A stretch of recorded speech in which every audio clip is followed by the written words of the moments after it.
हम लोग पढ़ रहे हैं क्लास 10th के फिजिक्स का लास्ट चैप्टर विद्युत ऊर्जा। और विद्युत ऊर्जा का आज टॉपिक है जल विद्युत संयंत्र। तो जल विद्युत संयंत्र क्या होता है, देखिए पहले इसे समझ लीजिए, फिर उसके बाद पढ़ के समझा देंगे बारी बारी से। जल विद्युत संयंत्र ऐसा होता है जिससे विद्युत उत्पन्न किया जाता है, इसलिए उसका नाम जल से विद्युत उत्पन्न किया जाता है। संयंत्र मतलब होगा एगो मशीनरी, यांत्रिकी सिस्टम। होता यह है कि किसी नदी पे बांध बना के पानी को इकट्ठा कर लिया जाता है, ठीक है। बहुत ऊंचा, मतलब 3 मंजिला 4 मंजिला घर, इतना ऊंचा पानी को इकट्ठा कर लिया जाता है काफ़ी क्षेत्र में, बहुत बड़ा क्षेत्र में, और बहुत ज़्यादा पानी का मतलब पानी को स्टोर कर लिया जाता है, ठीक है। सुनो इधर ध्यान से सुनो, समझ में नहीं आएगा पढ़ के बता देंगे। पानी को इकट्ठा कर लिया जाता है, जल स्तर इतना है, और जब हम बांध बनाएंगे ना तो उसका जल स्तर बहुत ज़्यादा हो जाएगा, बांध से हम उसको इकट्ठा कर लेते हैं। अब जो ऊपर का जो सतह है पानी का जितना, वहाँ पे पाइप लगा देते हैं, ठीक है। अब वहाँ से पाइप जो गिरेगा पानी, पाइप से क्या गिरेगा, पानी गिरेगा। तो जब पानी गिरेगा धारा के रूप में गिरेगा, तो जहाँ पे पानी गिरेगा वहाँ पे आप ब्लेड लगा देते हैं, पत्ती पंखा जैसा, ठीक है। और जब पानी गिरेगा तो पंखा नाचेगा, उस हिसाब से रहता है। वो जुड़ा रहता है टरबाइन से, टरबाइन आर्मेचर से जुड़ा रहता है। कहने का मतलब जो विद्युत जनरेटर पढ़ाए थे, डायनेमो पढ़ाए थे, उसी के जैसा सिस्टम रहता है। जब गिरेगा ब्लेड नाचेगा ना, टरबाइन नाचेगा। जब नाचेगा तो इससे ऊर्जा प्राप्त होगा। जनरेटर वाला सिस्टम है तो विद्युत ऊर्जा प्राप्त होगा। लेकिन कौन ऊर्जा किस ऊर्जा में बदल रहा है, इसको हम यहाँ पे अभी पढ़ेंगे। समझ में आ गया थोड़ा थोड़ा? अब यहाँ पे पढ़ के एक एक लाइन हम समझाएंगे, ध्यान से देखिए। बहते जल की गतिज ऊर्जा से उत्पन्न विद्युत जल विद्युत कहलाता है। मतलब बहते जल से जो विद्युत उत्पन्न होता है ना, उसको जल विद्युत कहते हैं, ठीक है, ओके। तथा वह संयंत्र जो बड़े पैमाने पर बहते जल से विद्युत उत्पन्न करता है, उसको जल विद्युत संयंत्र कहते हैं। जो बहुत अधिक पैमाने पर बहते जल से विद्युत उत्पन्न करता है, उसको जल विद्युत संयंत्र कहा जाता है, ठीक है। इसको आप 2 बार 3 बार पढ़िए, इसके बारे में सोचिए, ठीक है। बिना देखे कहीं लिखिए रफे में, तो धीरे धीरे सब याद हो जाएगा ये टॉपिक। आगे देखिए, अभी कार्य कैसे करता है, इसका सिद्धांत क्या है, लाभ क्या है, हानि क्या है, इसमें हम सब कुछ बता दे रहे हैं। जल विद्युत उत्पन्न करने के लिए नदियों के बहाव को रोककर बड़े जलाशयों में जल एकत्र करने के लिए ऊंचे ऊंचे बांध बनाए जाते हैं। जो नदी के बहाव है उसको रोक के बांध बना दिया जाता है, ठीक है। और वहाँ पे जलाशयों में जल संचित होता है। जलाशय का मतलब होता है जहाँ पे पानी स्टोर है, इकट्ठा किया है, उसका बोलेंगे जलाशय बोलेंगे।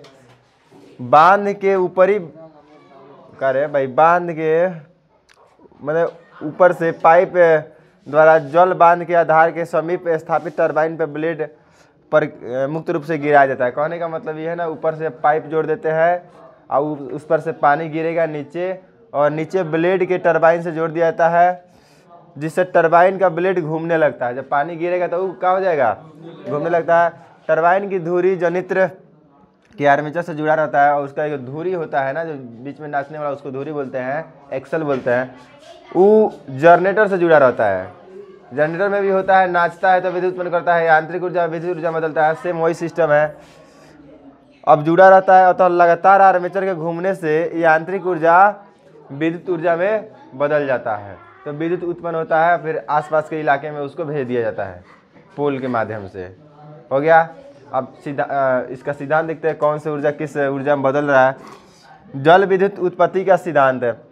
जैसे ही बहता जल नीचे से बांध पर बने संग्राहक में पहुंचता है, तो गतिज ऊर्जा स्थितिज ऊर्जा में बदल जाती है। समझो, नदी का पानी बह रहा है तो गतिज ऊर्जा में, किस ऊर्जा में है, गतिज ऊर्जा। उस पानी को हम एक जगह इकट्ठा कर लिया है तो स्थितिज ऊर्जा में, किस ऊर्जा में है, स्थितिज ऊर्जा। आपके ब्रेंच पर आपका कॉपी रखा हुआ है, ये किस ऊर्जा में है, स्थितिज ऊर्जा में, ठीक है। कोई साइकिल चला रहा है तो किस ऊर्जा में है, और साइकिल खड़ा है तो ताला हम मार दिया है तो ऊर्जा में, ठीक है। ठीक है, बहुत सारे एग्जाम्पल है इसमें, अब उसमें नहीं जाएंगे हम। तो गतिज ऊर्जा किस में बदल गया? स्थितिज ऊर्जा। स्थितिज ऊर्जा है। अब देखिए, जैसे ही जल ऊपर से नीचे टरबाइन पर गिरता है, क्योंकि हमको अब पता हो गया है कि ऊपर से जल गिरेगा नीचे टरबाइन पे, तो गिरता है, तो स्थितिज ऊर्जा में था। अब पहले बह रहा था पानी नदी में, तो गतिज ऊर्जा में इकट्ठा हो गया, तो स्थितिज ऊर्जा में। अब फिर ऊपर से नीचे जब गिरेगा तो स्थितिज ऊर्जा से किस ऊर्जा में आ गया? गतिज ऊर्जा में आ गया। अब क्या हो जाएगा? जैसे ही जल टरबाइन के ब्लेड पर गिरता है, वह तेजी से घूमने लगता है। जब ऊपर से पानी गिरेगा तो तेजी से घूमेगा, और गतिज ऊर्जा टरबाइन को यांत्रिक ऊर्जा में बदल देता है। किस ऊर्जा में बदल देता है? अब गतिज ऊर्जा यांत्रिक ऊर्जा में कुछ अंतर है, समझो। ऐसे ऐसे आप घूम रहे हैं, इधर से उधर जा रहे हैं, गतिज ऊर्जा है। और ऐसे ऐसे घूम रहे हैं, उससे कुछ मशीन जुड़ा हुआ है, तो उसको बोलेंगे यांत्रिक। यंत्र मतलब होता है मशीन का पार्ट। यंत्र मतलब मशीन या मशीन का पार्ट होता है। तो जिस ऊर्जा से मशीन का कोई पार्ट गति करने लगे उसको बोलेंगे यांत्रिक ऊर्जा। क्या बोलेंगे? कहने का मतलब है टरबाइन तो मशीन है, वो गति करने लगा, यंत्र जो है वो गति करने लगा, तो अब क्या चीज हो गया? यांत्रिक ऊर्जा। वो गतिज ऊर्जा किस में बदल गया? यांत्रिक ऊर्जा। यांत्रिक ऊर्जा समझ में आ रहा है? मशीन का कोई भी पार्ट अगर गति कर रहा है तो उसको हम बोलेंगे यांत्रिक। माने मशीन का कोई भी पार्ट एक्टिव है तो उसको बोलेंगे यांत्रिक ऊर्जा में। ठीक है। करेंटे लगाते हैं मोटर में, मोटर चलने लगता है तो चलता है, तो गतिज ऊर्जा बोलेंगे कि यांत्रिक ऊर्जा बोलेंगे? यांत्रिक ऊर्जा क्या है कि यंत्र है, वो एक प्रकार का क्या है? यंत्र है। तो उसका कोई भी एक्टिविटी होगा वो उसी तरह से होगा। इधर देखिए, अब चूंकि टरबाइन धुरी जनित्र के आर्मेचर से जुड़ा रहता है, इसलिए टरबाइन के गतिज ऊर्जा को विद्युत ऊर्जा में बदला जाता है। यहाँ पे टरबाइन के यांत्रिक ऊर्जा को कैसे बदला जाता है? देखिए, गतिज ऊर्जा यांत्रिक ऊर्जा में और यांत्रिक ऊर्जा विद्युत ऊर्जा में, विद्युत ऊर्जा में। तो यहाँ पे टरबाइन के क्या लिखा गया हमारा भाई? टरबाइन पर गिरता है तो स्थितिज ऊर्जा गतिज ऊर्जा में बदल जाता है, और यहाँ पे गतिज ऊर्जा जो है ऊर्जा किस में बदल जाता है? डायरेक्ट विद्युत ऊर्जा में थोड़ी बदलता है रे। गतिज ऊर्जा यांत्रिक ऊर्जा में बदलते हैं। यहाँ पे थोड़ा सा हम कुछ मिस्टेक किया है, यांत्रिक ऊर्जा बदल देता है। और यांत्रिक ऊर्जा यहाँ पे थोड़ा सा हम कुछ काटते हैं। यांत्रिक ऊर्जा जो है, यांत्रिक ऊर्जा को आर्मेचर क्या हुआ? विद्युत ऊर्जा में बदल देता है, विद्युत ऊर्जा में बदल देता है। थोड़ा सा समझो, यहाँ पे टरबाइन गतिज ऊर्जा में है ना जी? टरबाइन किस में है?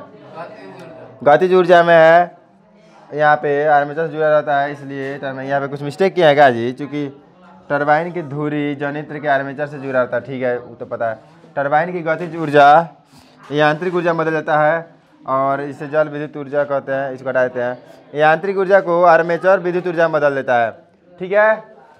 यांत्रिक ऊर्जा को आर्मेचर किस में बदल देता है? विद्युत ऊर्जा में बदल देता है। हम गतिज ऊर्जा वहाँ पे लिख दिए थे, यांत्रिक का नाम ही नहीं लिखे थे। गतिज ऊर्जा बदल गया है यांत्रिक ऊर्जा में, और यांत्रिक ऊर्जा बदल जाएगा किसमें? विद्युत ऊर्जा में। आप इतना लिख दीजिएगा ना तो भी नंबर मिल जाएगा। सिर्फ इतना समझ के कि कैसे कैसे होता है, इतना लिखिएगा तो भी नंबर मिल जाएगा, या सिर्फ इतना लिखिएगा सिद्धांत वाला तो भी नंबर मिल जाएगा। लेकिन ज़्यादा अगर नंबर लेना है तो आपको जितना समझ में आए सारा का सारा लिखिए। उसमें उसका कुछ लाभ भी होता है, या चित्र बना दीजिएगा। मान के चलिए नदी के पानी हम इकट्ठा किया है, उस पर से एक दरवाज़ा है, इसको ऊपर खींचेंगे तो पानी इधर आएगा, पानी आएगा साफ फास्ट आएगा। और यहाँ पे एक टरबाइन लगा रहेगा भाई, नाचने वाला, मतलब पानी इस पर जब टकराएगा तो नाचेगा नहीं नाचेगा? नाचेगा। तो फिर यहाँ पे जनरेटर वाला सिस्टम लगा दिया जनित्र का, जो जनरेटर से जो बिजली आएगा वो ट्रांसफार्मर द्वारा क्या करेगा? उसको ट्रांसफॉर्म करेगा बिजली की मात्रा को, और यहाँ से भेज दिया जाता है। चित्र में कुछ अच्छा नहीं बनाया है, मतलब आप बना लीजिएगा। लाभ क्या है? तो जल मुफ्त में मिलता है। कहाँ मिलता है? नदी का जल है, आप इकट्ठा कर लिए, उसको तो दूषित कर नहीं रहे, और इससे प्रदूषण उत्पन्न नहीं होता है। क्या है? कहीं कुछ इसमें जला नहीं रहे हैं, कोयला वैला जला रहा है क्या? खाली पानी गिर रहा हो जाएगा। और बांध से सिंचाई भी होता है। जैसे बांध इकट्ठा किया ना तो आसपास के इलाका में सिंचाई हो जाता है, पानी पटा दिया जाता है और उत्पादन इसका सस्ता होता है, खर्चा नहीं लगता है। लेकिन इसका हानि भी है। हानि क्या है देखिए, साल भर पानी रहने वाला नदी में बनेगा, हर नदी में नहीं बन सकता है। जहाँ पे पानी साल भर बहता है उसी नदी में बन सकता है। और बांध बनाने के लिए ना बहुत खर्च लगता है, शुरू में एक बार लगता है लेकिन बहुत खर्च लगता है। उर्वर भूमि नष्ट हो जाती है, जो उपजाऊ भूमि है नष्ट हो जाती है। और जैसे कि किसी का खेत है, घर है, बांध यहाँ पे बने तो आसपास के इलाका पे नहीं रहने दिया जाता है लोगों को। कहीं बांध टूटा तो सब दह जाएगा, तो लोगों को का पुनर्वास कराया जाता है। यहाँ से हटा के भेज दिया जाता है, जाओ मोतिहारी रहना है सबको, आसपास के इलाका। तो जहाँ बांध बनता है ना आसपास के इलाका को थोड़ा सा कुछ दूर तक पुनर्वास किया जाता है, उसके ज़मीन के बदले ज़मीन दे दिया जाता है। इसमें समस्या आता है, लोग बिछड़ जाते हैं और ज़मीन सही नहीं मिल पाता है, बहुत सारा समस्या है। इस पर निबंध भी लिखने के लिए आया था। तो ये है आज का टॉपिक था जल विद्युत संयंत्र। एक बार पढ़ लीजिए, ध्यान से पढ़ के समझ लीजिए, अपने से लिखिएगा। रुक दो भाई, 10 से ज़्यादा हो गया शायद।